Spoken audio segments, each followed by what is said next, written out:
আজ হলো শ্রাবণ মাসের প্রথম সোমবার। তো সকাল সকাল স্নান করে রেডি হয়ে আমি যাচ্ছি এখন আমাদের বসিরহাটের পঞ্চাননতলা মন্দির, আমার বাড়ির পাশেই, সেখানে পুজো দিতে। দেখো বাবা মায়ের মুখটা কত সুন্দর, তাই না? আর এখানে কিন্তু যা চাওয়া হয় ভগবান কিন্তু সবাইকে সেটাই দেয়। আমি চাই সবাই সুস্থ থাকুক, ভালো থাকুক। আজকে আমি এখানে পুজো দিতে পেরে খুবই খুশি।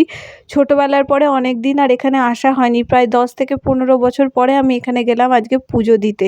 আর পুজো দিয়ে সত্যি কথা বলতে মন একদম ভরে গিয়েছে। আর এই মন্দিরটা এত সুন্দর করে তৈরি করেছে নতুন করে, বহুদিন পরে গেলাম তো দেখতেও বেশ ভালো লাগছে। আর এই মন্দিরটা কিন্তু পুরোটাই একটা অশ্বত্থ গাছ আর বট গাছ দিয়ে ঘেরা। চারিদিকে মানুষে অনেক মানত করে, সবার মানত পূরণও হয়।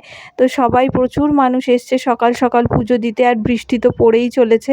আজকের ভিডিওটা আমার এই পর্যন্তই থাকছে। যদি আমার ভিডিও ভালো লাগে তাহলে আমার চ্যানেলটাকে সাবস্ক্রাইব করে দিয়ে পাশে থেকো। দেখা হচ্ছে পরের ভিডিওতে।